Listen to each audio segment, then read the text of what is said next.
Kekerasan fisik itu bisa dilakukan terhadap badan kita yang mengakibatkan fisik ini menjadi sakit. Kalau kekerasan emosional atau psikis, ketika perempuan ini ada kalimat-kalimat yang diterima yang tidak memberikan kenyamanan hati.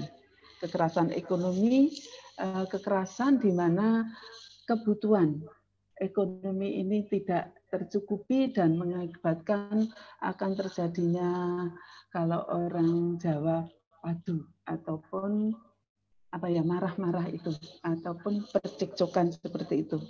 Untuk pembatasan aktivitas yaitu di mana perempuan biasanya kalau ada suami yang sudah bekerja, untuk perempuan aktivitasnya dibatasi, tidak boleh bekerja ataupun tidak boleh keluar rumah dengan harapan untuk selalu mengawasi anak-anaknya seperti itu. Akan tetapi untuk kebutuhannya tidak bisa tercukupi oleh lelakinya atau suaminya. Untuk perlindungan hukum, menurut Satipto Raharjo, perlindungan hukum adalah tindakan memberikan pengayoman ataupun perlindungan kepada hak asasi manusia yang dirugikan orang lain, dan perlindungan tersebut diberikan kepada masyarakat agar mereka dapat menikmati semua hak-hak yang diberikan oleh hukum. Hak-hak apa? Ya, terutama hak untuk hidup nyaman di lingkungan pertama keluarga, di lingkungan masyarakat ataupun di tadi yang di publik. Payung hukum di Indonesia ada beberapa, yaitu upaya penanganan terhadap payung hukumnya, yaitu 1. Undang-Undang Nomor 7 Tahun 1984 tentang Konvensi Penghapusan Segala Bentuk Diskriminasi Terhadap Perempuan. Dalam undang-undang ini berisikan ratifikasi konvensi yang membahas segala bentuk diskriminasi yang didasarkan pada perbedaan jenis kelamin, yaitu laki-laki, perempuan, harus dihapus, serta mencakup beberapa hal, antara lain kewajiban negara mengatasi ketidaksetaraan wanita dan mengimplementasikan kewajiban negara mengatasi perdagangan perempuan dan eksploitasi prostitusi perempuan, serta menetapkan hak khusus untuk perempuan tanpa diskriminasi. Untuk perlindungan yang kedua, Undang-Undang Nomor 23 Tahun 2004 tentang penghapusan kekerasan dalam rumah tangga, Undang-Undang KDRT.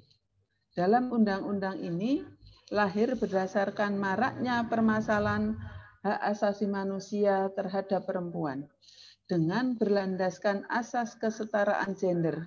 Dengan adanya undang-undang ini menjamin kejelasan hal-hal yang diatur sebagai berikut. A. Macam-macam kekerasan dalam rumah tangga terdiri dari kekerasan fisik, psikis, seksual, dan penelantaran rumah tangga. B. Hak-hak yang dapat dituntut kepada pelaku seperti perlindungan, pelayanan kesehatan sesuai kebutuhan medis, penanganan secara khusus berkaitan dengan kerahasiaan korban, pendampingan atau bantuan hukum, serta pelayanan bimbingan kerohanian. Kemudian undang-undang ini juga mengatur mengenai sanksi pidana yang diatur dalam bab 8 mulai pasal 44 sampai dengan 53, khusus KDRT di bidang seksual berlaku pidana minimal 5 tahun penjara dan maksimal 15 tahun penjara atau 20 tahun atau denda antara 12 juta sampai dengan 300 juta rupiah atau antara 25 juta sampai dengan 500 rupiah. Untuk yang ketiga, Peraturan Pemerintah Nomor 4 Tahun 2006 tentang penyelenggaraan dan kerjasama pemulihan korban kekerasan dalam rumah tangga. Dalam peraturan ini bertujuan untuk memberikan pertolongan berupa pelayanan berupa pendampingan, baik di bidang hukum, pelayanan kesehatan, konseling, bimbingan rohani, sampai dengan resosialisasi korban. Dalam hal ini, pemulihan korban yang dimaksud adalah upaya pengembalian jiwa korban kekerasan dalam rumah tangga, baik secara fisik maupun psikis, agar lebih berdaya di lingkungan masyarakat yang dilaksanakan oleh instansi pemerintah dan pemerintah daerah, serta lembaga sosial sesuai dengan tugas dan fungsi masing-masing, termasuk menyediakan fasilitas yang diperlukan untuk pemulihan korban. Bentuk pemulihan ini dapat berupa konseling, terapi psikologis, advokasi, dan bimbingan rohani guna menguatkan diri korban untuk menyelesaikan masalah yang dihadapinya. Yang keempat yaitu pasal 351 dan pasal 352 KUH pidana. Kedua pasal ini menjelaskan mengenai dua jenis delik penganiayaan, yaitu untuk pasal 351 mencakup mengenai penganiayaan biasa yang mengakibatkan rasa sakit, luka atau penderitaan pada diri orang lain hingga terhalang untuk melakukan aktivitasnya sehari-hari, tetapi tidak sampai mengakibatkan luka berat atau cacat pada orang lain, dengan sanksi pidana penjara paling lama 2 tahun 8 bulan atau pidana denda paling banyak Rp4.500. Untuk pasal 352 mencakup mengenai penganiayaan ringan yang menyebabkan rasa sakit pada diri seseorang tetapi tidak sampai menyebabkan penderitaan yang berkepanjangan, dengan sanksi pidana penjara paling lama 3 bulan atau pidana denda paling banyak Rp4.500. Pidana dapat ditambah sepertiga bagi orang yang bekerja padanya atau menjadi bawahannya. Misalnya terjadi penamparan terhadap seseorang, orang tersebut akan merasa sakit, tetapi tidak jatuh sakit sehingga masih bisa menjalankan aktivitasnya. Demikian dari kami. Untuk kurang dan lebihnya kami mohon maaf. Semoga bisa bermanfaat bagi keilmuan kita semua dan untuk hak-hak perempuan akan semakin terlindungi oleh hukum kita. Sekian, terima kasih. Wassalamualaikum warahmatullahi wabarakatuh. Waalaikumsalam warahmatullahi wabarakatuh. Terima kasih Bu Tur untuk materi yang sudah disampaikan. Jadi tadi Bu Tur telah menyampaikan bagaimanakah dari segi yuridis normatif yang ada di Indonesia saat ini.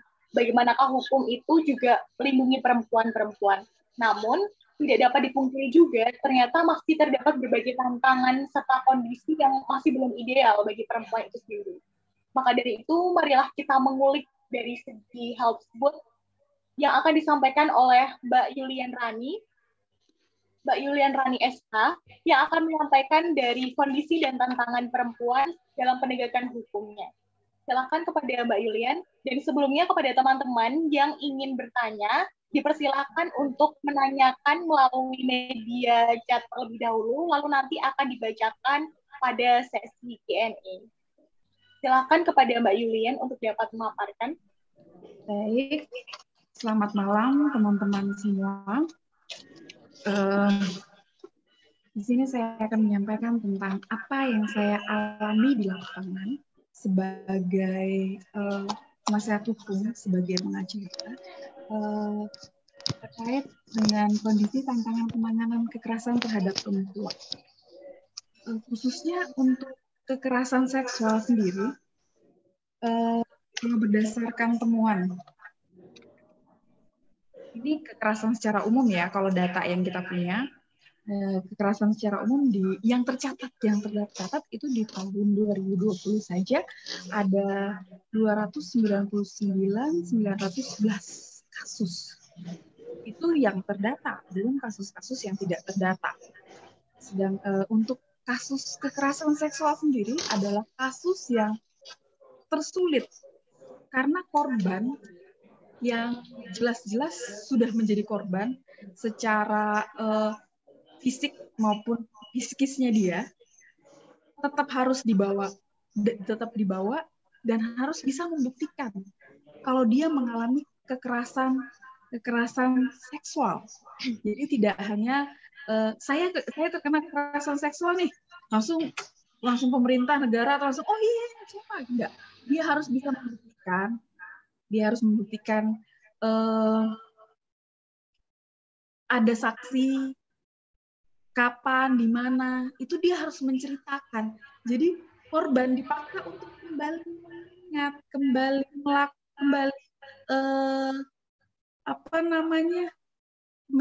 mengingat lagi apa yang sudah terjadi.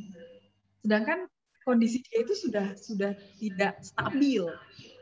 Belum lagi ditambah jika keduanya mau itu tidak bisa diproses. Sedangkan yang namanya kekerasan adalah pasti tidak ada persetujuan salah satu pihak.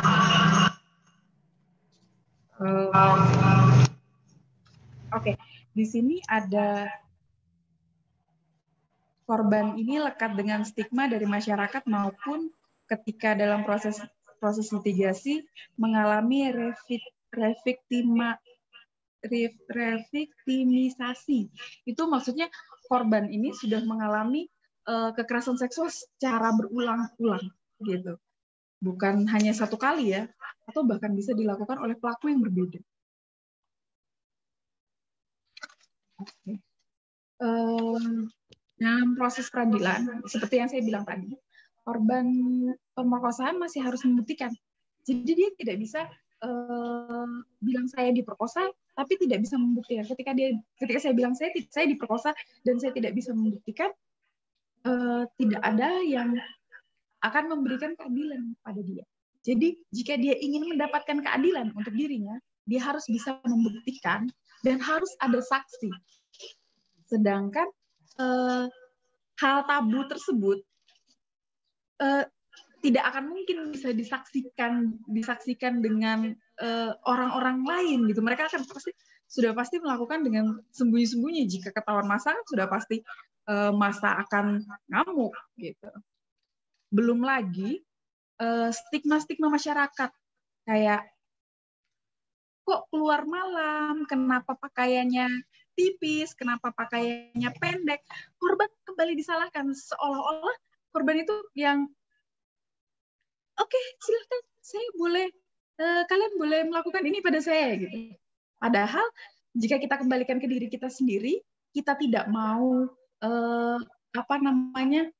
hal itu terjadi pada kita, sudah pasti orang lain pun demikian. Gitu. Bukan berarti ketika orang lain pakai baju pendek, orang lain pakai baju transparan, lalu kemudian dia boleh dilakukan kekerasan seksual. Itu sangat tidak benar ya. Sayangnya beberapa budaya di Indonesia masih menggunakan hal-hal tersebut untuk mendiskriminasi korban. Gitu. Kayak beberapa kasus yang begal payudara, pasti pernah dengar.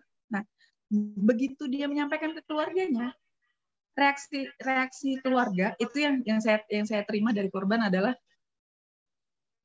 kenapa keluar malam? Kenapa lewat situ? Siapa yang suruh gitu. Bahkan keluarga sendiri tidak langsung melindungi korban. Bagaimana? Kenapa?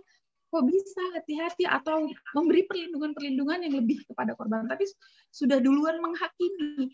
Oleh karenanya korban yang tadinya korban malah merasa bersalah dengan apa yang dia terima gitu. Dia ngerasa kayak apa benar saya mau dengan keadaan yang seperti ini gitu.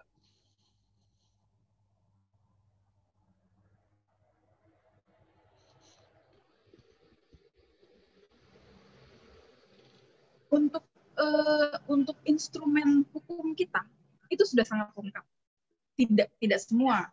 Beberapa hal misalnya kayak untuk undang-undang ketenagakerjaan perempuan sendiri sudah diatur itu cuti mens, cuti melahirkan, menyusui berapa lama, itu sudah ada. Tapi dalam prakteknya itu tidak berjalan karena memang kekerasan kepada perempuan itu bukan hanya tentang laki-laki dan perempuan, tidak, tapi kita kembali lihat lagi ada superior, ada inferior. Ketika superior itu menyadari bahwa dia memiliki kemampuan lebih, maka inferior itu akan ditekan gitu. Seperti kalau kamu masih mau kerja di sini, ya kamu melakukan apa yang menjadi aturan perusahaan. Seperti pegawai mall, tidak ada kursi untuk pegawai mall. Itu sudah bagian dari hak-hak dia sudah terambil gitu. Hak-hak dia untuk bebas duduk, untuk istirahat, capek dan segala macam itu udah berbeda dengan yang lain gitu. Jam kerja antara perempuan dan laki-laki sama gitu. Itulah mengapa kekerasan terhadap perempuan, kekerasan seksual terhadap perempuan bisa terjadi. Misalnya jam pulang malam tidak ditentukan perempuan itu harus pulang di jam berapa. Sama, masuk jam sekian, keluar jam sekian, lembur jam sekian, sama, semua akan sama. Belum lagi perempuan-perempuan yang ada dalam pernikahan. Mereka ketika masuk ke dalam pekerjaan ada kekerasan ekonomi ya. Mereka diperbolehkan kerja di luar rumah tanpa mereka bisa bebas dari pekerjaan yang ada dalam rumah. Pekerjaan yang ada dalam rumah itu wajib mereka lakukan. Begitu juga pekerjaan yang ada di luar. Nah, ketika salah satunya tidak seimbang, maka dia akan menjadi korban kekerasan. Suaminya marah-marah, bosnya yang marah-marah, dari marah-marah jadi lebih kasar gitu. Jadi kekerasannya udah menjalar dari dia yang tidak sehat, jadi perempuan yang tidak sehat, ditambah lagi dengan kekerasan-kekerasan yang harusnya tidak dia dapatkan. Untuk instrumen hukum sendiri soal tidak ada diskriminasi antara perempuan dan laki-laki, saya rasa masih sampai saat ini itu masih terjadi. Buktinya kalau kita di lapangan, ketika kita bawa korban ke orang-orang yang saya bahasakan sebagai orang-orang yang paham hukum, mereka juga bahkan ikut membuli korban. Misalnya seperti pertanyaan, kamu menikmati basah? Atau pertanyaan-pertanyaan yang menyudutkan korban. Jadi kembali lagi, korban lagi-lagi akan merasa bersalah. Dia merasa bersalah dengan lingkungannya, dia merasa bersalah dengan keluarganya, dia bahkan merasa bersalah. Ini yang saya dapat ini memang wajar saya dapati atau bagaimana? Untuk itu, harapan saya kepada teman-teman yang mengikuti seminar ini adalah kita kembali ke diri kita sendiri. Sebelum ke masyarakat, sebelum ke keluarga, sebelum ke masyarakat, kita kembali ke diri kita sendiri. Ketika kita merasa kekerasan itu tidak boleh terjadi pada diri kita, begitu juga dengan orang lain. Orang lain juga tidak akan mau mendapatkan hal seperti itu. Untuk itu, ketika hal itu terjadi di depan mata kita, mari kita rangkul korban. Dia tidak salah, kuatkan dia, yakinkan dia. Jangan malah, kamu pakai baju apa? Kok bisa? Kamu jalannya lewat mana? Jadi korban yang butuh perlindungan dan pertolongan malah jadi kayak saya salah deh. Harusnya saya tidak bilang, harusnya saya diam saja. Karena saya bilang malah yang saya dapat malah ini gitu. Belum lagi masyarakat masih menganggap tabu perempuan yang diperkosa itu akan susah laku dan segala macam. Saya rasa cukup dari saya. Saya kembalikan ke moderator. Terima kasih. Baik, terima kasih kepada Mbak Yulian yang sudah menyampaikan materi-materi yang sangat berharga, teman-teman. Karena dengan penyampaian dari Mbak Yulian tadi, kita dapat melihat ternyata banyak sekali permasalahan yang harus dihadapi oleh perempuan begitu. Baik itu stigma dari masyarakat, ataupun bahkan dari penegak hukumnya sendiri yang masih melabeli para korban begitu. Masih banyak hal yang harus diselesaikan dalam kekerasan terhadap perempuan ini. Maka dari itu tentu kita penasaran, apa sih yang sebenarnya menjadi akar permasalahan dari kekerasan terhadap perempuan ini dan mengapa perempuan begitu dipersudutkan dalam hal ini. Maka dari itu, kita akan mengundang narasumber kita, yaitu adalah Mbak Asma, yang nantinya akan menjelaskan mengenai akar permasalahan dari kekerasan terhadap perempuan. Silahkan kepada Mbak Asma, dipersilahkan. Oke, terima kasih moderator. Suara saya terdengar nggak? Terdengar ya? Jelas. Boleh di-share screen dong yang bagian itu.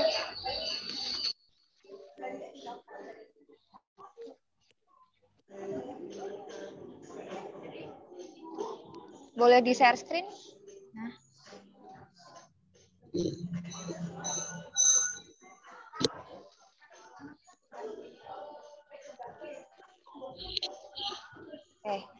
Oke, terima kasih. Mungkin gini ya, ini saya akan memaparkan terkait dengan akar masalah kekerasan terhadap perempuan gitu loh. Ini nggak lepas gitu loh, faktor utamanya itu terkait dengan ketimpangan relasi gender. Boleh di next? Nah, sebelum kita ke lebih jauh, kita harus tahu dulu bahwa ini ada ketimpangan relasi gender dalam segala bidang gitu. Mungkin ini saya bagi antara laki-laki dan perempuan ya untuk memudahkan gitu. Jadi laki-laki itu identik dengan maskulin gitu. Laki-laki itu dipandang maskulin, dipandang kuat gitu. Dia punya hak untuk ya pokoknya yang dipandang selalu kuat lah gitu, terus nomor satu. Apalagi di Jawa ya, laki-laki itu masih dianggap nomor satu. Ada kebanggaan tersendiri ketika memiliki anak laki-laki gitu. Kemudian superior. Nah, tadi sudah dijelaskan bahwa superior inilah dia punya kendali gitu. Punya kendali kepada perempuan lah terkhususnya dalam masa kekerasan ini. Terus juga laki-laki itu di segi ekonomi dia punya peran di produktif, kompetitif. Dia punya akses di sana gitu. Sedangkan perempuan itu memiliki jarak atau jurang akses terhadap peran produktif kompetitif itu. Kemudian laki-laki identik dengan pemimpin, tangguh, berlogika, kuat, dan sebagainya gitu. Sedangkan perempuan kita melihat bahwa ketimpangan relasi ini sangat jelas. Perempuan masih dianggap feminim gitu, lemah, suka menangis.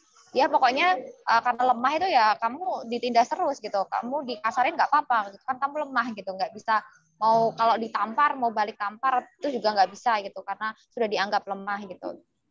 Terus juga di standarisasi kecantikan. Nah, perempuan tuh seringkali produk kecantikan itu selalu membranding produknya itu dengan ini loh, kalau pakai produk ini nanti kamu akan glowing, kamu cantik, nanti kamu dilirik cowok-cowok gitu. Nah, ini dampaknya ke lapangan, dampaknya di masyarakat ketika perempuan itu nggak cantik dia diolok-olok gitu, dia dikasarin, mungkin dibully di sekolahnya atau gimana, atau dia dilemparin gitu. Pernah waktu SMP saya melihat teman saya, mohon maaf karena dia punya kulit yang lebih gelap gitu, akhirnya dia dibully gitu. Nah itu dampak dari ketimpangan relasi gender secara sosial di mana perempuan masih mengalami standarisasi kecantikan gitu.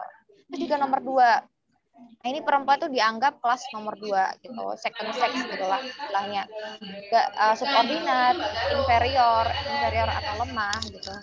Suara saya dengar nggak, moderator? Suara saya kedengaran kan ya? Ya, bisa terdengar. Oh iya, terus dipandang misoginis atau objek seks aja, tidak berdaya, tidak berlogika, objek koncowingking, atau kalau di orang Jawa kan kenal dengan 3M ya, atau kalau bahasa ilmiahnya ya peran domestik area itu, maca, mana, masa gitu. Ketika dia tidak bisa melakukan 3 peran itu ya dia akan misal kalau rumah tangga dia akan mengalami KDRT gitu, atau mungkin kalau di masyarakat juga dia pasti diolok-olok, kamu perempuan kok nggak bisa masak sih gitu, misal kayak gitu, kamu mandul ya apa gimana gitu, pasti yang disudutkan selalu perempuan. Terus kalau dia dikasarin pasti yang disalahkan juga perempuan, salahmu sendiri kamu nggak cantik, salahmu sendiri kamu mandul gitu, salahmu sendiri kamu nggak bisa masak, misal kayak gitu. Boleh di next. Nah, boleh di next. Oke, aku lanjut aja ya. Mungkin ini terkait dengan gender. Tadi kan udah lihat ya ketimpangan ketimpangan gender itu apa sih? Ketidakseimbangan relasi gender itu apa? Gender sendiri itu adalah konstruksi sosial terkait dengan perbedaan jenis kelamin perempuan dan laki-laki. Dan itu adalah itu dibentuk sosial. Jadi artinya bukan secara absolut atau mutlak bahwa perempuan itu harus lemah, laki-laki harus kuat, perempuan harus feminim, laki-laki harus maskulin, itu enggak. Kalau gender itu lebih ke relasi-relasi sosial gitu. Jadi artinya ini dapat dipertukarkan antara perempuan dan laki-laki. Jadi gender yang seimbang itu ketika tidak ada diskriminasi, ada keadilan, kesamaan akses dari segala bidang gitu, pendidikan, mau politik, budaya maupun secara sosial gitu.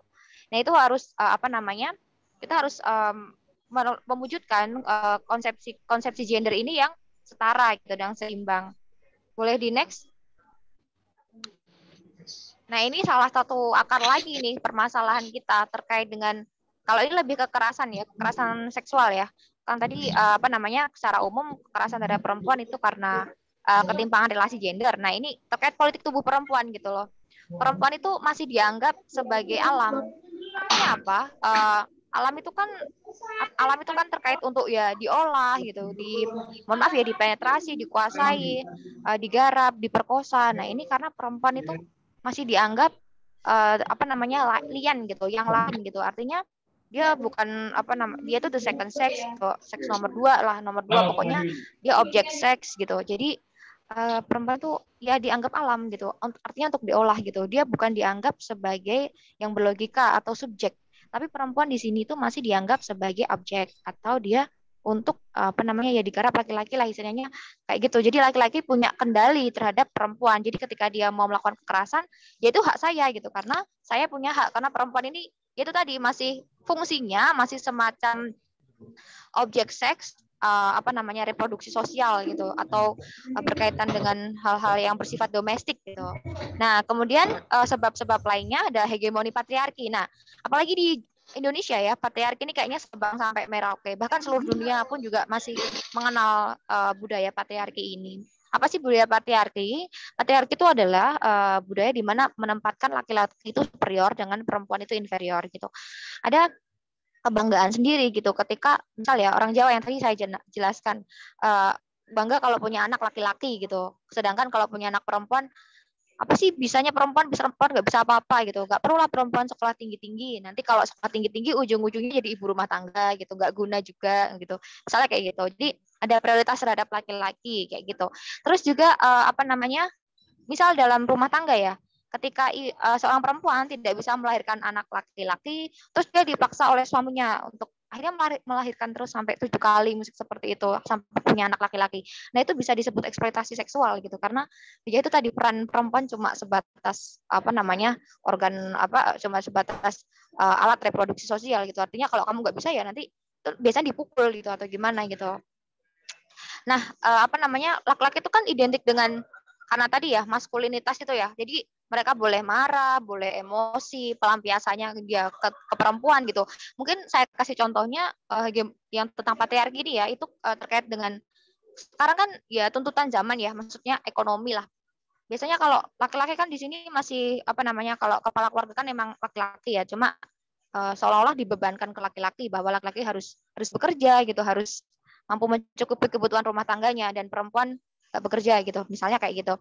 Nah, satu kondisi di mana ketika laki-laki itu mungkin gajinya kurang, tuntutan anaknya sekolah, atau mungkin tuntutan sekitar, gaya hidup, dia nggak mampu atau gimana, kemudian dia pusing, stres kerja gitu lah.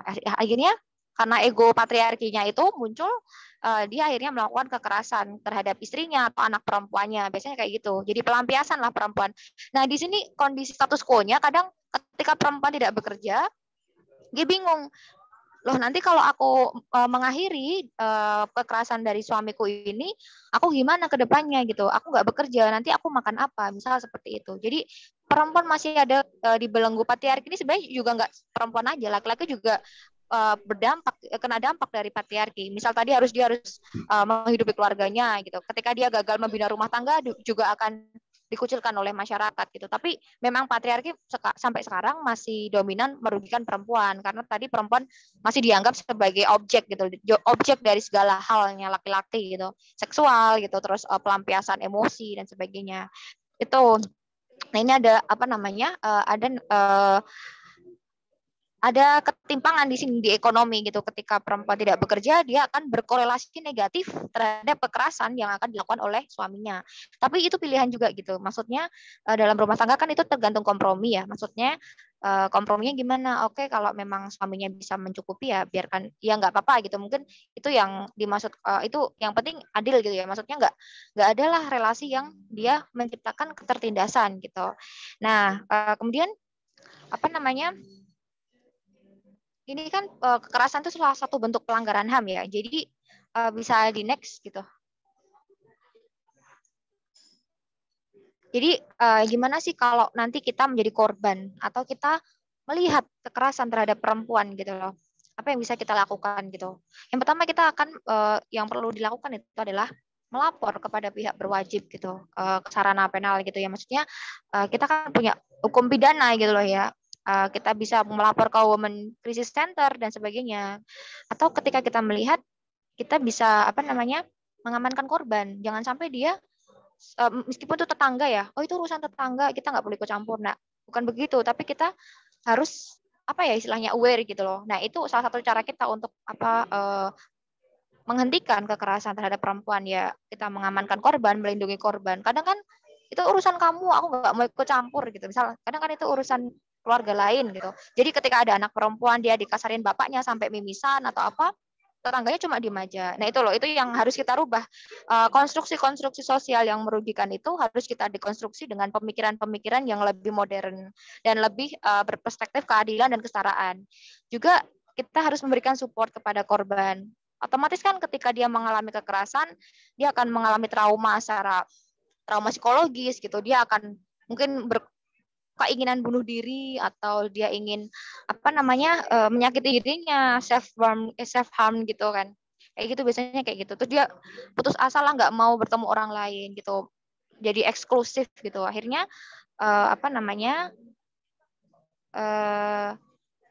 akhirnya perempuan itu sudah dia apa menjadi korban kekerasan, dia akan menjadi korban lagi karena dia juga di stigma. Jadi kita harus memberikan support gitu kan. Banyak sekali perempuan yang pasti disalahkan gitu terkait dengan budaya tadi, patriarki itu tadi pasti disalahkan. Ada reviktimisasi yang sudah dijelaskan sebelumnya gitu. Sudah korban, dia jadi korban lagi gitu. Jadi perempuan ini serba salah gitu. Makanya kalau dari saya sih solusinya yaitu tadi, kita harus mendekonstruksi dulu, karena saya menjelaskan tentang akar permasalahannya terkait dengan relasi tadi yang tidak seimbang baik sosial, ekonomi, politik, budaya, maka kita harus mendekonstruksi tersebut supaya kita tidak terus-terusan dalam budaya-budaya menghegemoni yang dia sebenarnya membuat perempuan semakin tertinggal, semakin perempuan itu memiliki jarak atau akses terhadap apa namanya terhadap segala bidang itu dan merugikan perempuan, maka kita harus mendekonstruksi itu. Terus juga kalau yang langkah selanjutnya itu adalah kita harus memberikan penanganan ya terhadap korban ya, baik pemulihan psikis, fisik maupun kepastian hukum. Nah ini memang perlu integrasi yang lebih mendalam sih kalau terkait dengan kepastian hukum ya. Maksudnya dari penegak hukum bagaimana, dari keluarga bagaimana, dari korban bagaimana, memang harus ada integrasi yang terkoordinir. Artinya penegak hukum pun juga harus berperspektif korban atau perempuan ketika dia sedang menangani kasus kekerasan terhadap perempuan. Jangan sampai dia memberikan pertanyaan yang menyudutkan perempuan itu gitu. Jadi korban itu merasa ya aku tuh punya hak kepastian hukum buat aku seperti apa gitu ke depan ketika aku menjalani persidangan misal kayak gitu. Jadi jangan sampai hakim atau apa pengacara dari pihak lawan itu memberikan pertanyaan-pertanyaan yang menyudutkan korban. Misalnya ada saksi nggak waktu kejadian itu gitu. Kamu pasti salah ya bajunya gini-gini. Kamu menikmati. Nah tadi kan udah dijelaskan tuh pertanyaan-pertanyaan yang harus kita hilangkan gitu ke depannya gitu, karena sudah di apa untuk mewujudkan kepastian hukum bagi korban ya kita harus berperspektif kepada korban gitu ketika sedang menangani kasus kekerasan terhadap perempuan gitu. Nah mungkin apa namanya kalau kita lihat dari segi feminis psikoanalisis ya, ini permasalahan itu terkait permasalahan kekerasan terhadap perempuan ini juga terkait perempuan tuh udah terlanjur tidak dihargai di dunia gitu karena sistem tadi gitu. Jadi ya masih sudah dianggap gak berharga gitu. Jadi ya kamu nggak berharga, oh jadi ya udah kamu dikasarin nggak apa-apa gitu. Jadi itu harus kita dekonstruksi pemikiran-pemikiran itu. Mungkin itu dulu dari saya moderator. Mungkin nanti bisa dilanjut ke sesi tanya jawab. Saya kembalikan ke moderator. Baik, terima kasih kepada Mbak Asmara. Tadi cukup menarik ya teman-teman, karena sudah dijelaskan sebenarnya apa sih akar permasalahannya dan sangat-sangat kompleks gitu ketika kita membicarakan mengenai perempuan.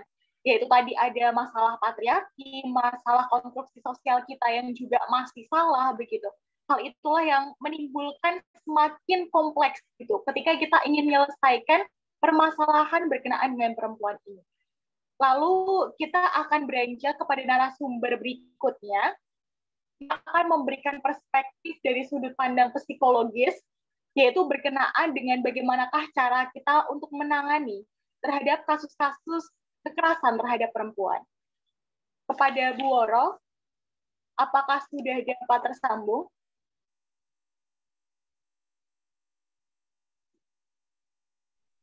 Oke, Aida, selamat malam. Ya, baik, Bu, selamat. Saya lanjut untuk materi berikutnya ya. Boleh saya lanjut ini ya, Aida ya? Iya, Bu, silahkan. Oke. Tadi kita sudah bicara panjang lebar dari pemateri 1, 2, 3, yang pastinya kita sudah paham betul gitu ya jenis-jenis kekerasan yang terjadi di masyarakat kita. Dan kita sudah paham betul sebenarnya efek dari kekerasan itu berdampak kepada apa saja, tadi pun sudah dijelaskan secara holistik, secara menyeluruh gitu. Jadi kita paham juga bahwa saya akan fokus kepada bagaimana dampak psikologisnya, itu yang paling krusial gitu. Karena apa? Karena dampak psikologis ini itu yang secara kasat mata tidak bisa nampak, tidak bisa tersentuh, tidak bisa secara visual itu tidak bisa di depan mata yang apa yang mesti dilakukan gitu. Misalnya kalau orang kecelakaan, kemudian dia ada memar, dia ada luka secara fisiologi atau faali, itu masih bisa dilakukan satu terapi yang memang sudah terstruktur gitu ya. Tapi kalau dia secara psikologi itu asesmennya atau pengukurannya itu tidak mudah karena banyak faktor. Kita harus juga menggali dari sisi mana apakah dampak-dampak psikologis ini memang given, bawaan yang memang dari dia masa kecil, atau itu adalah efek dari setelah terjadinya kekerasan yang dia alami setelah dia dewasa atau saat dia anak-anak, atau ini adalah impact dari mana? Nah, itu mesti kita gali lebih dalam. Jadi saya tidak akan lagi bahas soal bentuk-bentuk kekerasan yang seperti apa, tadi sudah dibahas lebih detail. Kemudian saya akan fokus kepada dampak psikologisnya. Begitu. Ada beberapa dampak psikologis. Yang pertama adalah sakit fisik, itu tentu kalau terjadi kekerasan fisik. Itu ada sakit fisik. Terus kemudian kalau psikis itu ada psikosomatis dan tekanan mental. Jadi kalau psikosomatis itu sakit yang secara faali itu sebenarnya tidak ada gangguan, tapi dia merasakan sakit di area-area tertentu. Sebagai contoh, misalnya orang yang sering sakit asam lambung, itu diteliti bahwa sebenarnya itu kebanyakan karena sakit secara psikis. Artinya ketika dia secara psikis punya ke distract gitu ya, keganggu, itu biasanya larinya ke asam lambung. Sedangkan ketika dia diperiksa secara fisiologis, ternyata lambungnya baik-baik saja. Tapi fungsi lambungnya itu tidak bisa berfungsi ketika dia misalnya nggak bisa makan, terus dia merasakan makan itu mual, dia merasakan perih. Sedangkan kalau dia di ronsen, dia di USG, itu nggak ada masalah. Itu satu. Atau misalnya dia berasa pusing, migrain. Sedangkan kalau dia di CT scan pun atau di MRI itu nggak ada indikator bahwa secara fisiologi ada gangguan. Tapi dia suka migrain, dia suka kayak orang vertigo. Nah, itulah yang dinamakan psikosomatis. Jadi sebenarnya secara psikis itu sudah mengganggu ke syaraf-syaraf tertentu yang tidak secara ekstrim itu mengganggu dari faali yang kelihatan secara medis. Itulah psikosomatis, itu yang bahaya. Kemudian ada tekanan mental, tentu saja begitu, karena kan psikisnya kan ditekan terus gitu ya. Secara kalau dia fisiknya pasti kena, psikis sudah otomatis gitu. Tapi kalau dia psikisnya kena, belum tentu fisiknya kena. Gitu, tidak bisa berbanding lurus seperti itu. Karena misalnya gini, dia misalnya dibentak. Ya, jadi ada beberapa kasus yang ditolak di kepolisian itu karena itu hanya bentakan, itu hanya ancaman. Nah, itu yang tadi betul pemateri sebelumnya mengatakan bahwa itu harus diskonstruksi. Kenapa? Karena nggak bisa gitu. Kekerasan psikis itu tidak bisa digolongkan ke dalam pelaporan yang tidak bisa diajukan. Itu nggak boleh seperti itu karena sebenarnya mereka si korban ini sudah mengalami kekerasan psikis. Jadi biasanya kalau mereka lapor ke pihak berwajib setempat itu biasanya kalau tidak ada visum, tidak ada secara kasat mata atau visualisasi tidak nampak, biasanya mereka ditolak secara pelaporan. Jadi itu biasanya larinya ke saat ini adalah ke PPA atau ke Women Crisis Center. Nah, namun Women Crisis Center di beberapa tempat itu juga mensyaratkan adanya pelaporan dari kepolisian dulu, baru mereka mau menerima. Nah, itu yang mestinya dibicarakan lagi secara integrasi, harusnya psikolog itu selalu berada di Women Crisis Center supaya memastikan bahwa orang ini, korban ini adalah memang merupakan korban dari kekerasan yang dia alami baik psikis ataupun kekerasan yang lain. Itu harus dipastikan dulu. Nah, itulah infrastruktur yang memang harus dibenahi. Kalau kita bicara secara payung hukumnya gitu ya. Gitu. Nah, kemudian ada dampak yang lain itu adalah inferior atau rendah diri. Karena dia selalu mengalami tekanan-tekanan, maka dia akan mengalami namanya rendah diri dan dia merasa tidak mampu, dia merasa tidak berdaya, dia merasa tidak punya kebebasan gitu ya. Jadi dia akan mengalami namanya rendah diri. Kemudian seperti tadi karena secara finansial biasanya perempuan yang tidak boleh ada kekerasan ekonomi di rumah sehingga si perempuan ini tidak boleh bekerja, jadi dia juga ada ketergantungan dengan suaminya. Nah, dia sudah tidak bekerja, suaminya juga ternyata melakukan hal kekerasan baik fisik ataupun psikis, makanya berdampak dia tidak bisa lepas dari suaminya karena dia tidak punya penghasilan. Kemudian dampak yang lain tentu saja stres, trauma, depresi, kemudian ingin bunuh diri. Itu bisa berdampak sampai seperti itu. Kemudian dia kalau secara produktivitas, itu si korban itu bisa mengalami kinerja yang menurun. Karena kan memang satu, misalnya dia kekerasan fisik, tentu saja. Karena kan misalnya kekerasan fisik yang terjadi benturan kepala misalnya. Berarti kan dia mengalami penurunan kapasitas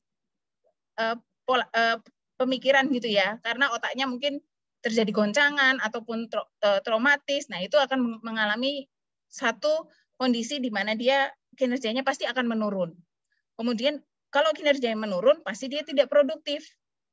Kemudian dia juga pasti akan buang waktu untuk memikirkan kenapa saya mengalami ini, saya harus lakukan apa. Dia kan pasti akan mencari solusi terus bagaimana dia lepas dari kekerasan tersebut. Sehingga pasti dia tidak bisa efektif untuk bekerja dari sisi kinerja. Kemudian dia takut kehilangan pekerjaan karena misalnya si perempuan ini ada orang bekerja, dia akan takut kehilangan pekerjaan, namun dia tidak produktif. Jadi ya itu buah si malakama buat dia gitu. Karena dia takut kehilangan pekerjaan, khawatir dia tidak bisa mandiri kalau misalnya dia mau lari dari mau lepas dari lingkungan yang memberikan kekerasan itu, tapi dia sendiri tidak produktif gitu. Nah, kalau dari sisi kekerasan terhadap anak itu efeknya ya kekerasan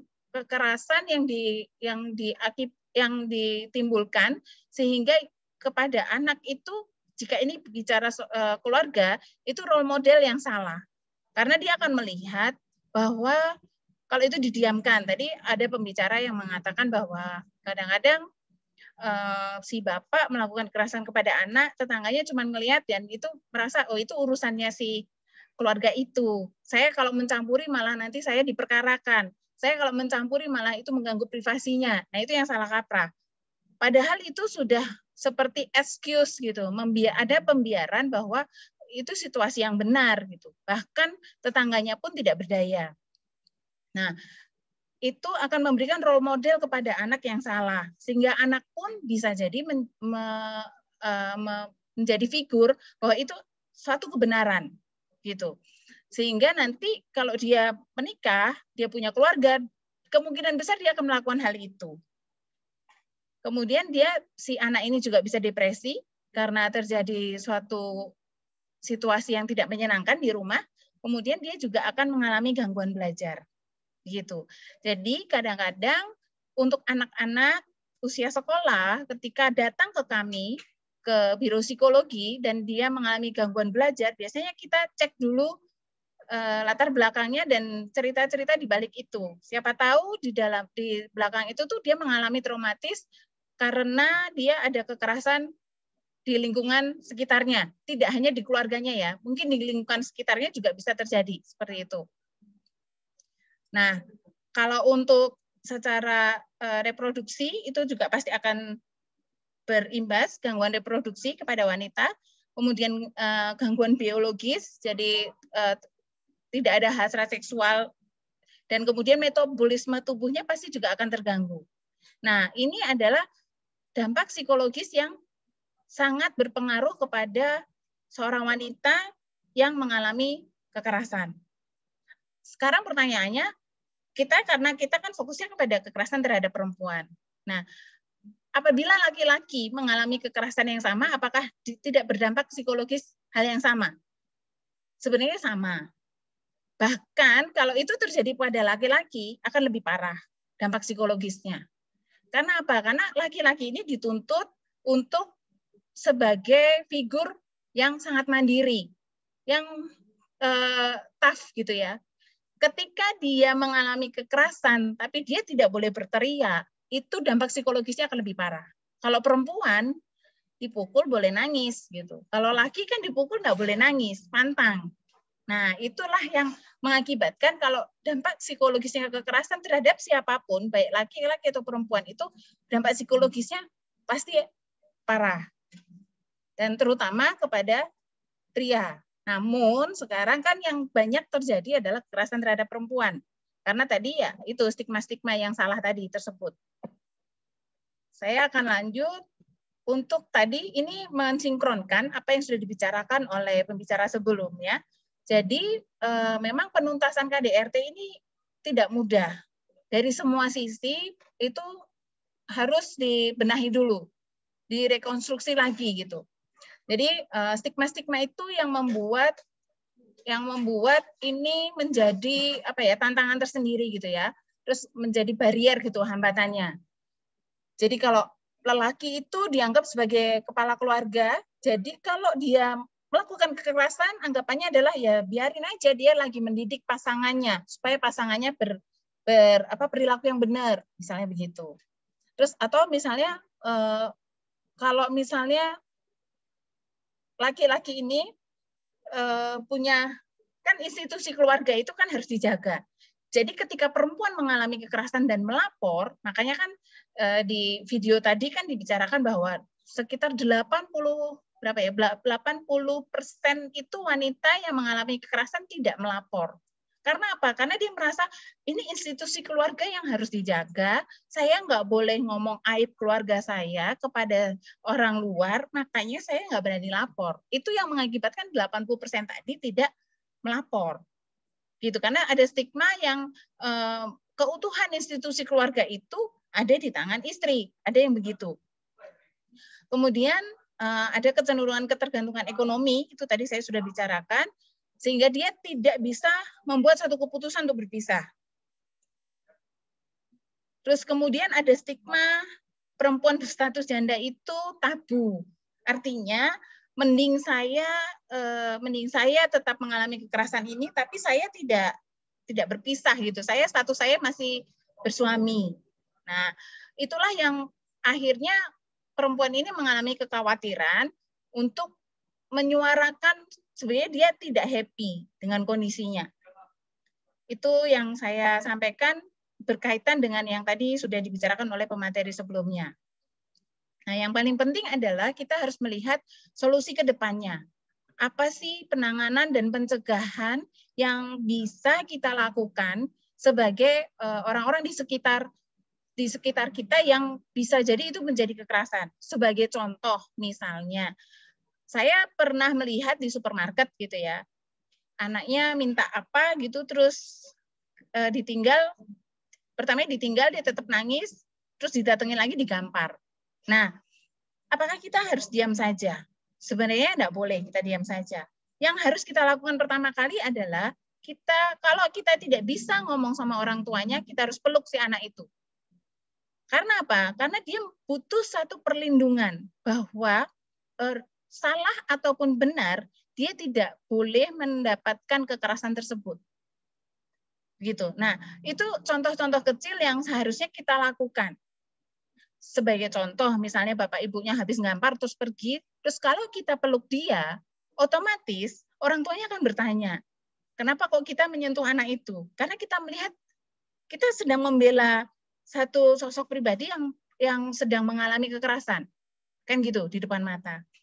Nah, saya juga pernah melihat ada satu kekerasan di mana laki dan perempuan ini bertengkar di jalan, terus perempuannya diseret.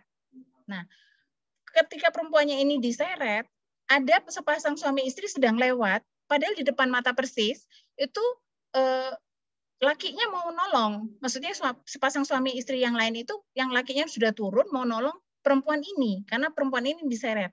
Tapi istrinya justru turun dan teriak-teriak bilang, udah itu bukan urusan kamu. Itu perempuan loh. Itu bisa ngomong bahwa itu bukan urusan kamu. Justru insting menolongnya justru dari si laki-laki ini. Nah, pada saat itu ya akhirnya saya lah yang mendekat karena memang perangainya laki-laki ini sudah tidak bisa dikendalikan. Akhirnya ya saya lapor security setempat. Itu yang paling bisa kita lakukan. Karena apa? Karena kalau kita sebagai perempuan deketin si korban, bisa jadi kita jadi korban berikutnya gitu. Ya, paling masuk akal yang kita bisa lakukan adalah ya lapor security setempat gitu, supaya itu ditindaklanjuti. Akhirnya ya harusnya kita berperilaku seperti itu. Kadang di masyarakat sosial kan nggak mau mencampuri karena khawatir akan menjadi konflik yang besar dan lain-lain kan gitu. Itu yang salah kaprah gitu. Nah, penanganan yang harusnya kita lakukan secara sederhana dan ya kita nggak perlu muluk-muluk lah. Itu ya seperti ini, kita lakukan webinar, edukasi bahwa itu sudah kekerasan ya, itu sudah masuk kepada kekerasan misalnya seperti itu. Atau misalnya si anak dicubit sama ibunya tanpa toleransi. Kemudian kan sebenarnya ada perilaku-perilaku yang memang sebenarnya ekstrim di depan kita, misalnya digampar atau apa. Nah, kita mesti edukasi ke pihak tertentu bahwa itu sudah masuk ke dalam kategori kekerasan. Atau misalnya si orang tua ini ngomong kasar gitu ya sama anaknya, judgement yang jelek ke anaknya. Nah, itu kita juga mesti edukasi bahwa itu nggak boleh dilakukan gitu. Nah, itu edukasi seperti itu yang harusnya kita sering lakukan kepada masyarakat sekitar kita. Kemudian kampanye anti kekerasan itu perlu sekali. Jadi ya kita share di media sosial bahwa hal-hal yang tidak pantas dilakukan untuk seorang perempuan ataupun seorang anak yang tidak berdaya itu seperti apa saja, kita perlu lakukan itu. Kemudian mempromosikan kesetaraan gender itu juga perlu. Itu. Jadi ya kalau dari sisi kesetaraan gender kan ya memang tidak mudah gitu ya. Tidak mudah untuk kita menyamakan karena sudah terlanjur tadi secara secara sosial itu sudah terjadi seperti itu gitu. Jadi itu tidak mudah. Nah, sebagai contoh aja ya, sebagai contoh misalnya saya wanita bekerja. Ketika saya dipotong pajak gitu, kita bicara sebagai wajib pajak. Laki-laki juga sebagai wajib pajak, perempuan juga wajib pajak. Ternyata ketika saya mendapatkan penghasilan dan saya dipotong pajak, itu ternyata kalau saya punya anak 2, itu dianggap saya tidak punya anak. Jadi potongan pajak si perempuan itu lebih besar daripada potongan pajak si laki-laki. Meskipun sama-sama punya anak 2. Nah, itu kan sudah diskriminatif. Betul ya? Nah, anggapannya pemerintah begini, lah kan sudah ditanggung sama lakinya. Ya, kalau lakinya bekerja. Kan itu pertanyaannya. Ya, kalau lakinya ini difasilitasi oleh perusahaan dibayarin ininya PPh 21-nya. Tapi kalau lakinya tidak dipotongkan PPh 21-nya, perempuan ini akan menjadi kasihan kan, karena dia harusnya dia ditoleransi wajib pajaknya itu dianggap punya 2 tanggungan, tapi dia dianggap sendiri wajib pajak yang 0. Nah, wajib pajak yang 0 ini kan lebih mahal daripada dia punya tanggungan 2 anak. Nah, seperti itu yang kita mesti harusnya edukasi ke instansi-instansi terkait supaya regulasi-regulasi yang memisahkan pria dan wanita itu ya perlu diminimalkan. Nah, kalau pertanyaannya adalah kenapa kok misalnya di lowongan pekerjaan tuh dibutuhkan pria atau wanita? Sekarang itu sebagai platform lowongan kerja itu sudah dihapus. Jadi kami kalau bikin lowongan kerja terus menuliskan syaratnya adalah laki-laki atau perempuan nggak boleh. Itu pasti ditolak, ditolak. Karena apa? Karena kesetaraan gender itu wajib. Meskipun kadang-kadang kompetensi yang kita perlukan memang berbeda. Soft skill perempuan dengan soft skill laki-laki berbeda. Tapi itu menjadi tanggung jawabnya seorang HRD ketika memang pada saat dia interview. Bukan pada saat di awal dia membuka lowongan itu. Karena itu hanya mengerucutkan dan membenarkan bahwa laki-laki dan perempuan itu berbeda. Gitu. Nah, itu yang sebagai platform job portal itu sudah dilakukan, itu sudah bagus banget gitu.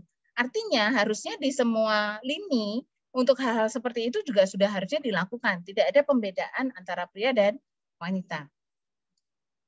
Nah, kalau penanganan dan pencegahan yang terhadap perempuannya itu harus ada bantuan psikologis gitu ya. Jadi mereka di-aware-kan ya harus datang ke psikolog untuk konseling.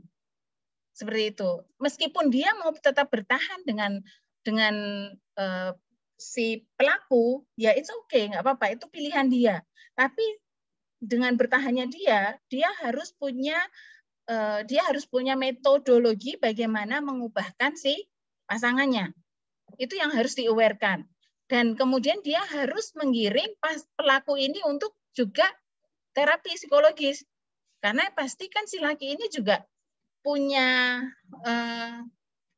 satu istilahnya tanda kutip kelainan gitu ya, sampai dia kan katanya menyayangi tapi dia memukul.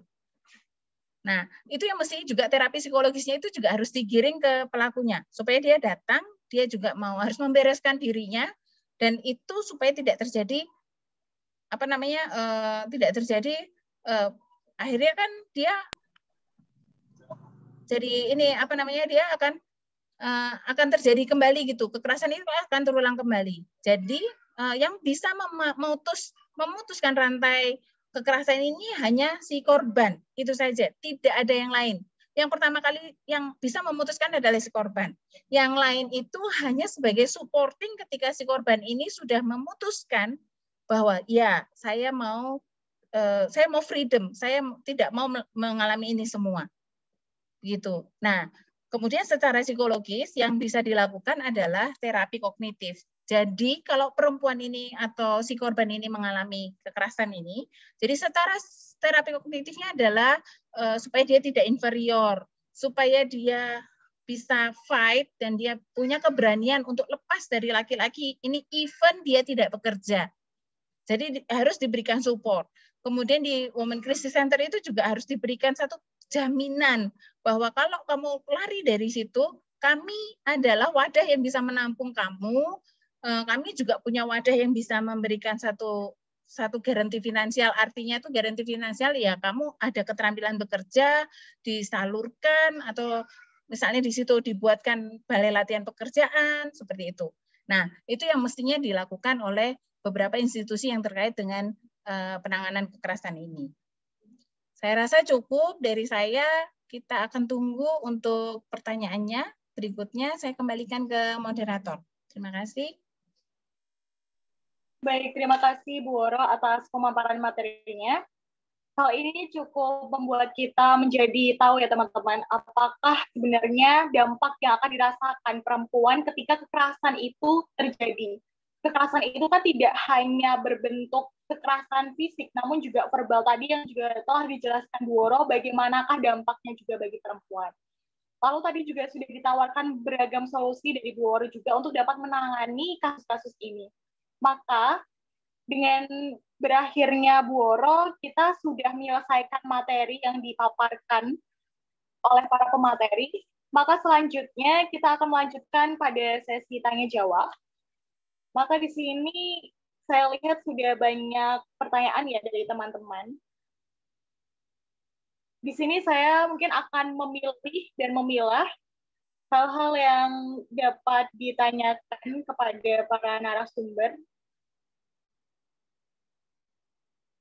Mungkin yang pertama, pertanyaan dari Siska, dari Kak Siska, berkenaan dengan bagaimanakah perlindungan hukum terhadap perempuan pelapor selaku saksi korban kekerasan dalam rumah tangga. Berarti ini berkenaan dengan bagaimanakah hukumnya kita sendiri gitu untuk dapat melakukan perlindungan tersebut. Mungkin hal ini dapat dijawab oleh Mbak Yulian. Silakan Mbak Yulian.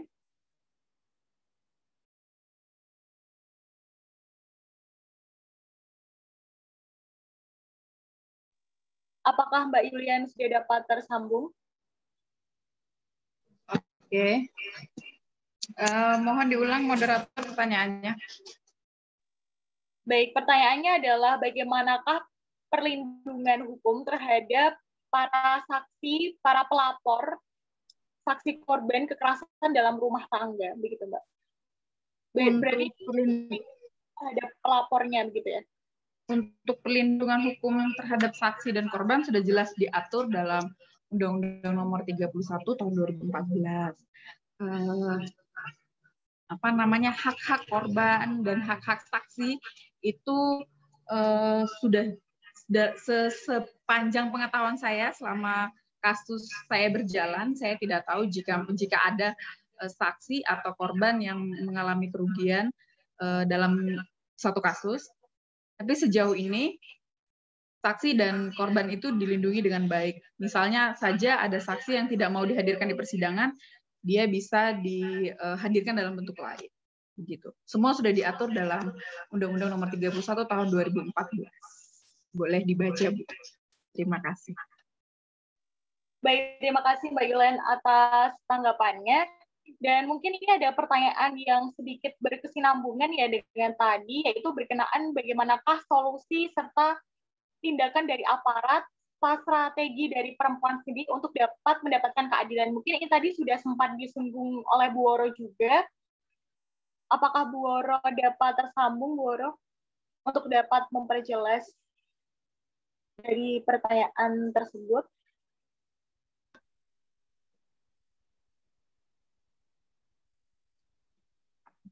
Tolong diulang, moderator. Baik Bu, jadi di sini terdapat pertanyaan dari Kak Veronica berkenaan dengan bagaimanakah solusi tindakan dari aparat untuk dapat menyelesaikan hal ini, karena kan permasalahannya tadi juga berasal dari aparat penegak hukum ya Bu, yang masih juga kurang gitu. Dan strategi dari perempuan sendiri untuk dapat mendapatkan keadilan, begitu Bu. Ini bicara soal aparatnya atau perempuannya atau si korban? Mungkin dapat dijelaskan terlebih dahulu berkenaan dengan dari segi perempuannya dulu, Bu. Strategi dari perempuannya. Oke. Strategi dari perempuannya, satu yang pasti dia harus mengambil keputusan. Dia akan memutus rantai ini atau tidak.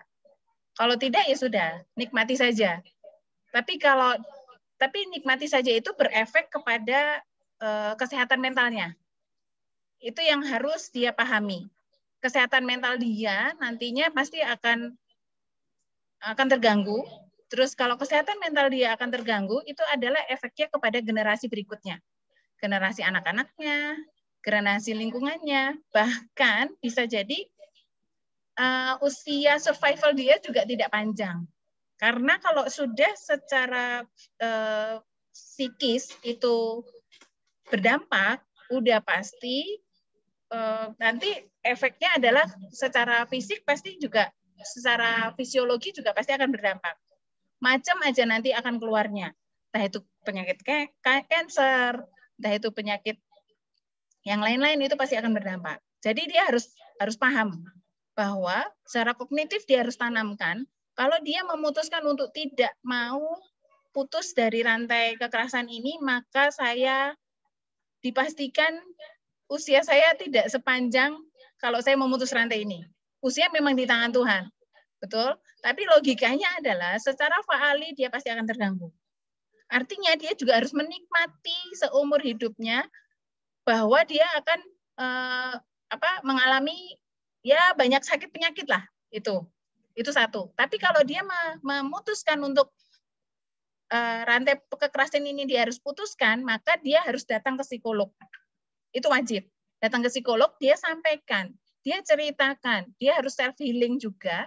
Kemudian dia harus ceritakan apa yang dia rasakan. Maksudnya sudah sejauh mana kesehatan mental dia sudah terganggu. Nah, dari situ dia akan punya semacam AHA gitu ya. AHA itu kayak insight bahwa apa yang dia harus lakukan. Nah, strategi-strateginya supaya dia terlepas dari kekerasan itu, ya dia harus paham bahwa dirinya ini berharga, dirinya harus diperjuangkan, dirinya ini dibutuhkan banyak lingkungan sekitarnya, dirinya ini bisa memberikan satu kontribusi positif kepada banyak orang.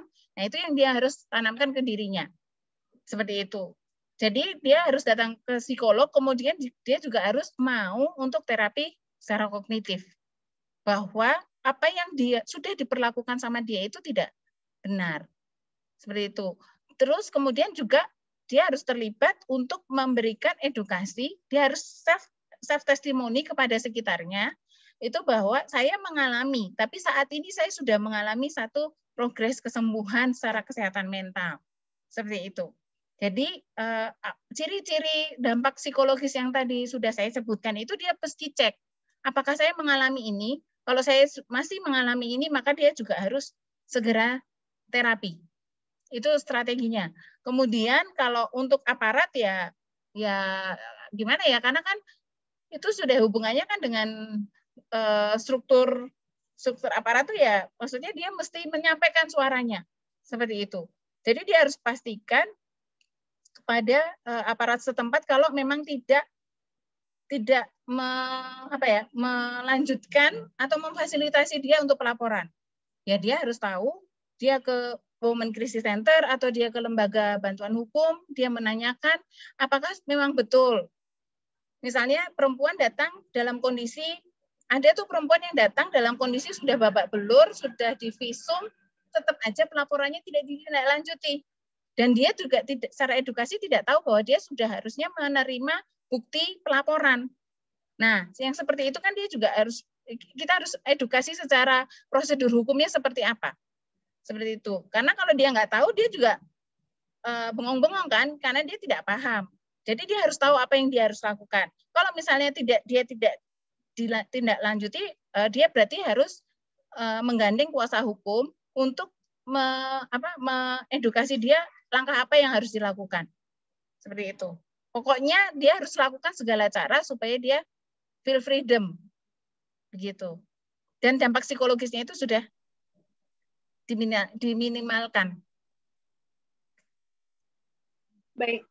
Baik, terima kasih Bu Woro atas jawabannya. Tadi sudah cukup menjelaskan ya teman-teman, dan masalah aparat penegak hukum ini memang berkenaan dengan struktur hukumnya kita sendiri, yang menurut saya tadi juga sudah banyak dijelaskan oleh Mbak Yulian ya, bahwa memang harus ada perubahan paradigma begitu. Dan tadi pun juga sudah sempat disinggung oleh Mbak Aspa berkenaan dengan dekonstruksi pemikiran-pemikiran yang sifatnya patriarki atau menyudutkan perempuan.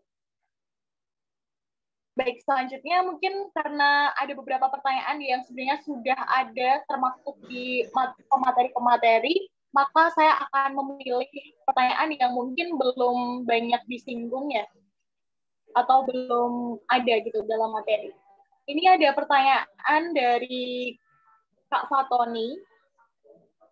Pertanyaannya adalah, bagaimana perlindungan negara terhadap kekerasan verbal yang dilakukan oleh perempuan terhadap laki-laki? Misalnya, dalam kehidupan sehari-hari, emak-emak yang sering memarahi bahkan membentak anak-anak dan suami, sehingga mengakibatkan traumatik terhadap anak dan suami. Begitu. Mungkin di sini Mbak Julian dapat menjawab.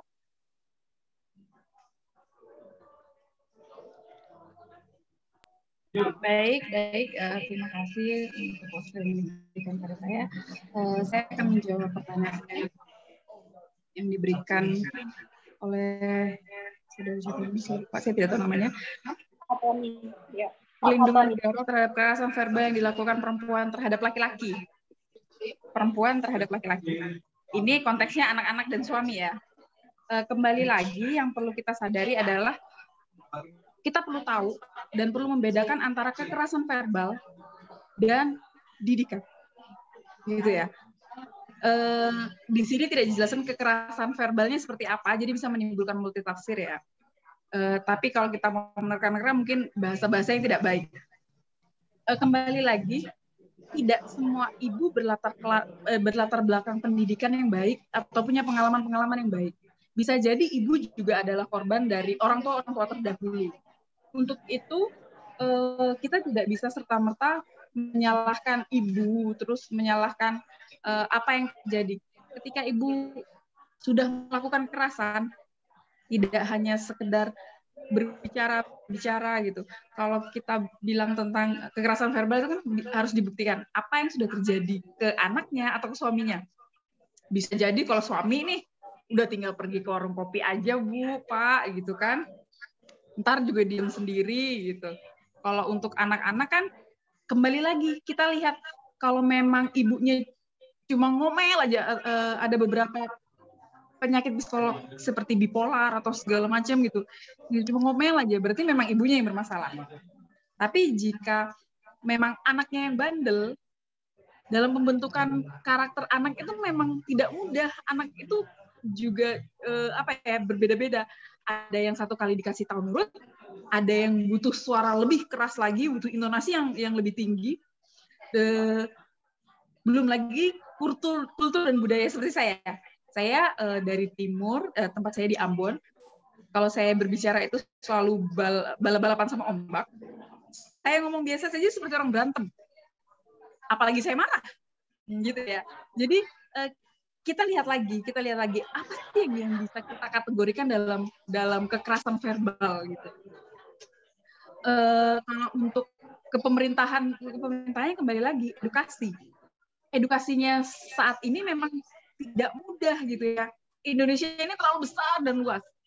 Untuk itu kita yang sudah mengetahui, yang mengerti, yang menjadi agen perubahan di lingkungan sekitar kita, minimal lingkungan keluarga kita atau lebih minimal lagi ke diri kita sendiri.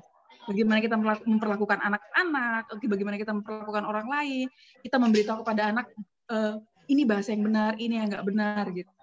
Jadi kita tidak bisa serta-merta menggolongkan kekasarannya emak-emak itu kekerasan verbal gitu. Karena beberapa emak-emak kalau kita lihat lagi beda ya antara mama Jawa yang hati-hati ya, jangan gitu, dengan ibu-ibu Batak apa gitu kan. Kembali lagi kita tidak bisa langsung mengkotak-kotakan, oh ini nih ibu ini melakukan kekerasan verbal nih kepada anak dan suaminya. Ya suaminya juga ngomel, misalnya istrinya udah dari pagi, dari azan subuh nih udah beberes masak, suaminya nongkrong main HP, siapa yang nggak gedek, Pak Bu, mesti gedek, ngomel gitu.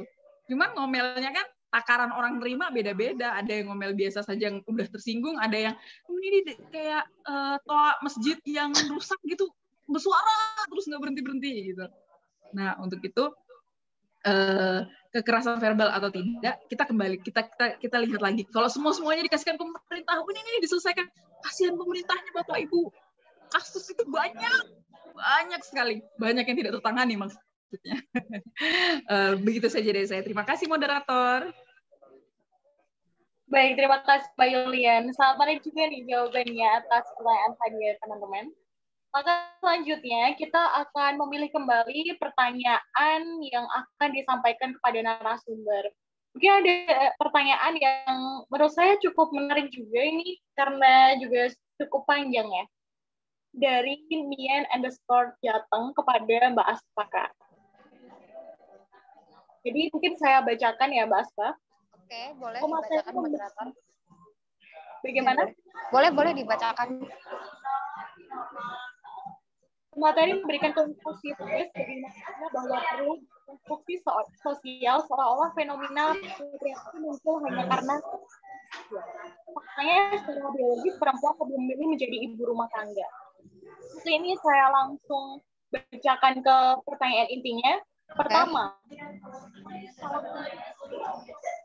memilih menjadi ibu rumah tangga karena memang secara biologis perempuan akan menuju ke situ. Lalu yang kedua, apakah Sarah ingin selalu terlihat cantik? Kalau iya, berarti yang harus didekonstruksi itu perempuan, bukan masyarakat. Karena standar cantik dipreferensikan oleh media massa yang mengeksploitasi tubuh perempuan. Ada paradoks gerakan pembebasan perempuan yang satu sisi ingin membebaskan, di sisi lain mau mengeksploitasi. Begitu Mbak Aspa, apakah dapat diterima pertanyaannya?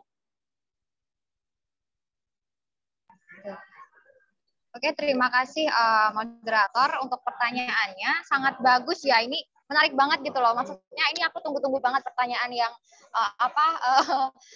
berkaitan dengan patriarki dan sebagainya. Tapi tadi ada pertanyaan terlebih dahulu sih terkait dengan apakah ada korelasi dari seksualitas itu terhadap patriarki. Nah, mungkin aku jelasin itu dulu ya sebelum masuk ke pertanyaan ini gitu. Ada gimana patriarki itu kan cara pandang budaya gitu. Jadi patriarki ini masih memandang perempuan sebagai objek seks gitu. Artinya ya tadi untuk digarap dan sebagainya. Jadi ada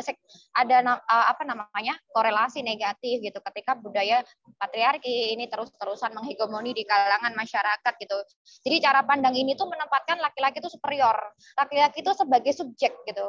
Perempuan sebagai objek. Jadi perempuan ini masih dianggap ya kamu tuh objekku gitu. Aku bebas untuk menilai kamu, memperlakukan kamu karena kamu objek. Nah, ini harus dikonstruksi bahwa perempuan pun juga bisa menjadi subjek dari pembangunan, subjek dari pendidikan, subjek atau sebagai pelaku ekonomi, sebagai pelaku dalam hal sosial masyarakat, memimpin itu juga bisa gitu. Nah, ini menarik sih pertanyaan tadi yang berkaitan dengan biologis. Nah, ini aku jelaskan terlebih dahulu bahwa yang saya maksud di sini itu adalah gender. Gender itu adalah konstruksi sosial gitu. Kalau biologis itu nanti berkaitan dengan seks. Hormon estrogen itu kan berkaitan dengan seks. Artinya perempuan itu menghasilkan hormon estrogen, laki-laki menghasilkan testosteron dan sebagainya seperti itu. Ketika kita bicara tentang gender, ini berkaitan dengan pembagian atau relasi-relasi kuasa. Apakah relasi-relasi kuasa itu berkeadilan atau dia menindas seperti itu? Nah, ada pilihan ketika tidak ada larangan bahwa perempuan boleh jadi ibu rumah tangga, itu boleh gitu. perempuan boleh menjadi ibu rumah tangga. Itu tergantung dengan komprominya bagaimana. Tadi saya sudah sebutkan bahwa harus ada kompromi. Apakah itu ada kompromi atau ada konsensus? Apakah konsensus itu merugikan atau apakah konsensus itu membuat perempuan juga di situ merasa dirinya ada gitu. Jadi jangan sampai kalau dijelaskan, sebenarnya gender juga ada korelasinya sama biologis ya, tapi kalau gender lebih ke konstruksi sosialnya gitu. Jadi lebih ke secara sosial gitu loh. Nggak cuma di estrogennya dia ada keinginan kasih sayang kepada anaknya gitu, memang itu kan secara hakiki ya, secara natur gitu, atau nurturnya juga mungkin bisa, tapi ini lebih ke bagaimana perempuan tuh mendapatkan akses. Jadi jangan sampai perempuan ini dia tidak bisa mengakses di berbagai bidang hanya karena dia selalu diidentikan dengan kasih sayang. Faktanya di era modernitas ini dan demokratis yang cukup inklusif ya, kita bisa melihat bahwa banyak sekali perempuan-perempuan di dunia yang mampu untuk mendekonstruksi pemikiran-pemikiran tradisional itu, bahwa perempuan dekonstruksi sosial ya, maksud saya dekonstruksi atau dekonstruksi sosial atau terkait dengan relasi-relasi itu, bahwa kita melihat ada Kamala Harris, dia sebagai wakil presiden Amerika Serikat gitu. Artinya apa? Perempuan juga bisa memimpin gitu. Nggak cuma kita ngurusin rumah tangga. Perempuan bukan hanya sebagai istri, tapi juga sebagai ibu, sebagai anak, juga sebagai anggota di masyarakat. Jadi artinya apa? Ketika perempuan itu menjadi berpendidikan gitu, dia juga bisa bermanfaat bagi masyarakat, bisa untuk mendidik anaknya. Jadi jangan sampai terus kamu tuh udah jadi ibu rumah tangga aja, nggak usah berpendidikan, gini-gini gitu. Nggak seperti itu konsepnya. Kalau gender, kita lebih memperlihatkan ke perempuan dan laki-laki itu memiliki akses yang sama. Juga kita punya ada Sri Mulyani gitu, dia Menteri Keuangan. Ini perekonomian kita punya yang mengatur gitu, bahwa ternyata ada korelasi positif ya ketika perempuan itu berpendidikan tinggi terhadap keberdayaan dia. Artinya dia mampu untuk meningkatkan kapabilitasnya. Kemudian juga ada Najwa Shihab yang dengan perkataannya pun dia bisa menggegerkan se-Indonesia gitu loh. Kritik-kritik politiknya gitu, dia juga bisa berpolitik dan sebagainya. Ada Oprah Winfrey yang mana dia masuk ke perempuan yang top lah di dunia gitu, dia bisa menjadi presenter, dia bisa talk show-nya kan sangat keren banyak. Ini kan memperlihatkan bahwa sebenarnya perempuan pun juga punya akses yang sama, perempuan itu juga punya kapabilitas yang sama dengan laki-laki. Bedanya di sini gender yang selama ini kita kenal itu masih konstruksi sosialnya masih menyudutkan atau meminggirkan perempuan atau masih mensubordinasi perempuan. Nah, tadi pertanyaannya apakah saya harus selalu cantik? Saya tidak menjelaskan itu, bahwa konstruksi sosial yang tradisional menyebutkan bahwa perempuan itu harus cantik. Nggak seperti itu. Perempuan tuh dilihatlah dialah sebagai subjek. Artinya apa? Dia tuh ada, dia itu punya dia bisa berpikir gitu, berpikir ke depan, berpikir lagi, dia bisa memimpin dan seperti itu. Dia nggak harus dilihat dari parasnya harus cantik dan sebagainya, tapi dari kapabilitasnya dia, bahwa perempuan dan laki-laki pun sebenarnya punya kapabilitas yang sama. Itu tergantung dengan akses mereka. Di sini yang perlu kita perjuangkan adalah kesamaan akses itu gitu. Dan tadi menarik sih, maksudnya yang terkait dengan hormon itu tadi kan saya sudah jelaskan. Nah, ini yang saya masuk di sini adalah bagaimana ke konstruksi sosial yang berkeadilan itu seperti apa. Jadi tidak mutlak bahwa perempuan harus jadi ibu rumah tangga, ataupun perempuan menjadi ibu rumah tangga itu adalah pilihan dia. Jadi itu pilihan dia gitu loh. Adil kan ya, yang penting dia mendapatkan merasa adil, ada kompromi. Dan mungkin ini closing statement dari saya ya, bahwa melihat perempuan setara dengan laki-laki dalam rumah tangga ya ini, atau mungkin dalam hal lainnya, bukan berarti perempuan ini ingin lebih tinggi dari laki-laki atau perempuan ingin mengalahkan laki-laki. Itu enggak. Jadi laki-laki jangan merasa takut ketika ada perempuan bicara tentang gender, atau kita bicarakan tentang gender, atau kita ingin mendekonstruksi sosial soal paradigma gender, itu ya jangan takut, karena faktanya kita tidak akan mengalahkan laki-laki atau kita akan menyudutkan laki-laki, tapi justru kita ini akan menjadi perempuan dan laki ini akan menciptakan kondisi di mana dia bisa hidup berdampingan, saling menghargai, saling membantu, saling mengisi dalam kehidupan keluarga maupun masyarakat, dan berdasarkan pada kompromi atau konsensus yang berkeadilan bagi sesama gitu loh. Jadi pilihan perempuan menjadi ibu rumah tangga atau dia mau karir, asal itu berkeadilan bagi dia, ya itu sah-sah saja gitu. Jadi hidup itu, berikanlah perempuan hak yang sama. dan perempuan pun juga punya beban yang sama dengan laki-laki gitu loh. Jadi bukan terus kita udahlah kamu jadi ibu rumah tangga aja, padahal dia disekolahkan orang tuanya tinggi-tinggi, dia diharapkan dapat memperbaiki ekonomi keluarganya. Jadi jangan terus kita membakukan ini gitu loh. Perempuan itu juga manusia sama dengan laki-laki gitu. Dia punya hak, dia juga berhak bebas dari penindasan. Dia punya hak untuk hidup layak. Dia juga berhak untuk memajukan dirinya, keluarganya. Dia juga punya hak untuk meraih pendidikan atau itu. Dan juga ada dampak positifnya ketika perempuan berpendidikan. Dia akan membantu anaknya belajar kayak gitu kan.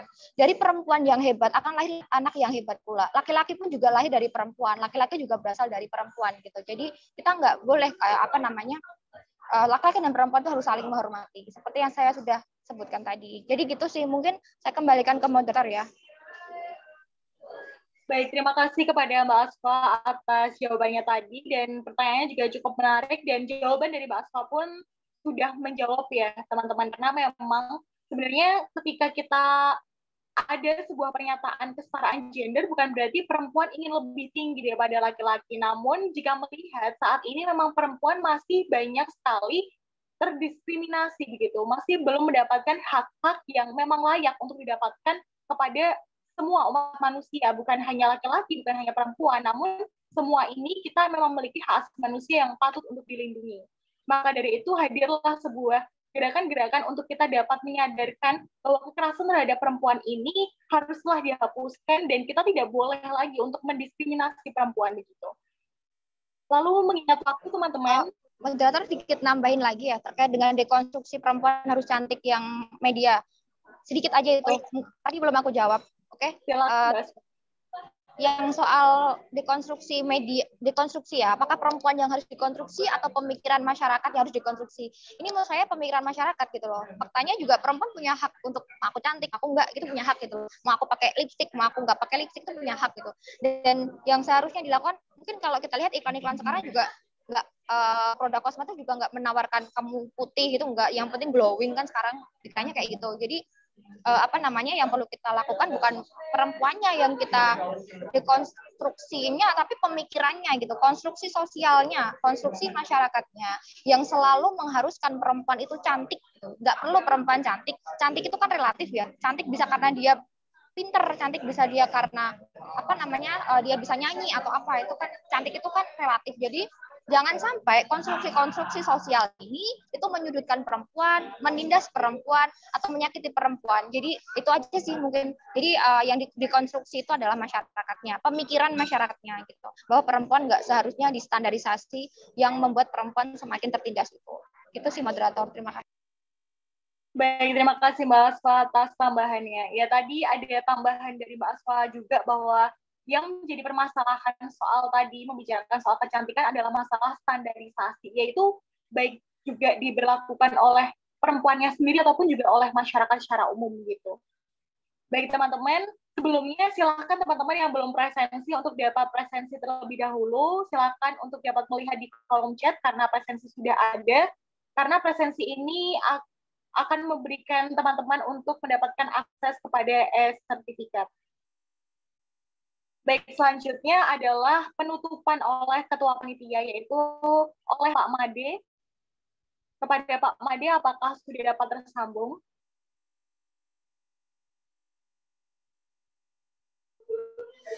Ya, suara masuk? Sudah, Pak. Ya. Luar biasa sekali pemaparan dari para pembicara dan pertanyaan yang sangat cerdas sekali dari para peserta. Saya ucapkan banyak terima kasih. Semoga menjadi suatu hal yang bermanfaat. Sebagai penutup, izinkan saya mengutip sebuah tulisan dari Taylor Swift. Harapanku untuk masa depan bukan hanya untuk industri musik, tetapi untuk setiap gadis muda yang kutemui. Adalah mereka bisa menyadari kalau mereka berharga dan berani meminta apa yang mereka inginkan. Maka jangan beri celah sedikit pun bagi orang-orang yang ingin melakukan kekerasan, baik itu secara fisik, psikis, verbal, maupun seksual. Dan mulai hari ini, saya mengajak, mari kita semua menjadi relawan, menjadi aktivis untuk mencegah semua bentuk kekerasan terhadap perempuan.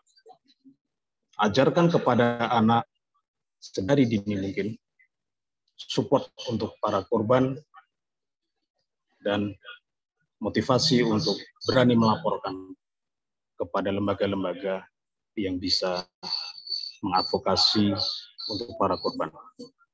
Demikianlah rangkaian webinar ini telah sepenuhnya kita laksanakan. Kurang lebihnya kami sebagai panitia memohon maaf yang sebesar-besarnya. Wassalamualaikum warahmatullahi wabarakatuh. Salam sejahtera bagi kita semua. Sebelumnya mari kita berfoto bersama. Sebelum live, tolong semuanya open cam. Mbak Aida mungkin bisa dibantu.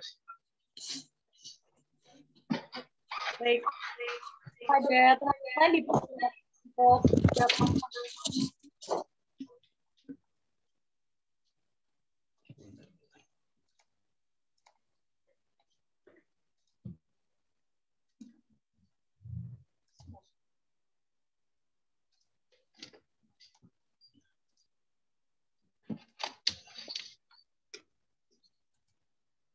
Tuh, kenapa ini? apakah sudah Pak Made? Sebentar. Host jangan di stop.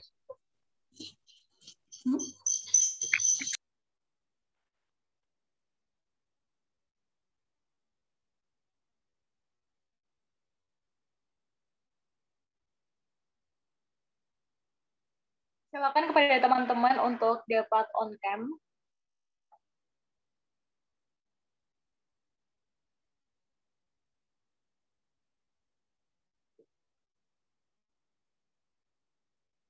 Bagaimana Pak Made, apakah sudah?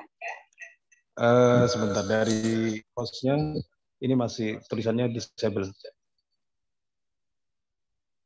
Baik teman-teman, sebentar. Di capture dulu Aida yang sudah open cam.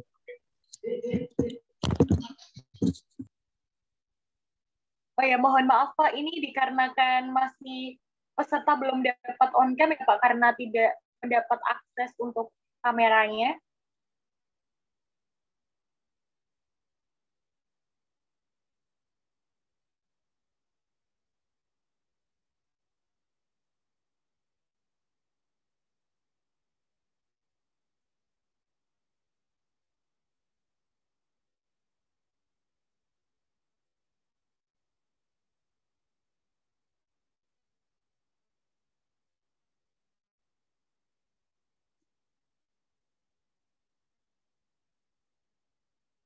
Bagaimana Pak Made, apakah peserta sudah mendapatkan akses untuk open kamera?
Udah belum ya?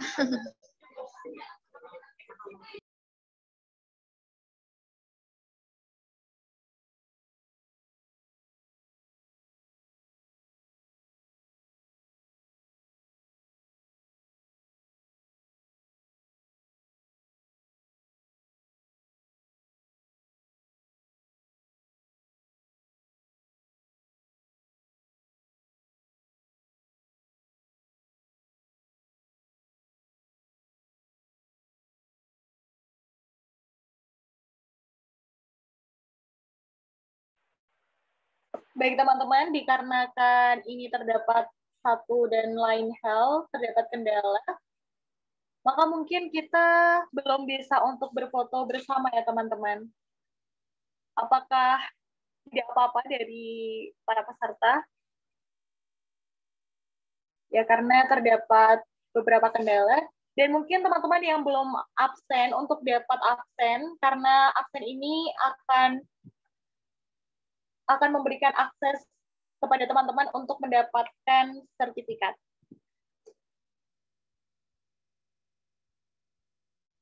Baik, dikarenakan terdapat kendala untuk berfoto bersama, maka dengan begitu foto bersama kali ini ditiadakan, teman-teman. Dan terima kasih kepada teman-teman semua yang udah hadir pada webinar yang diselenggarakan oleh Lembaga Hukum Soratis.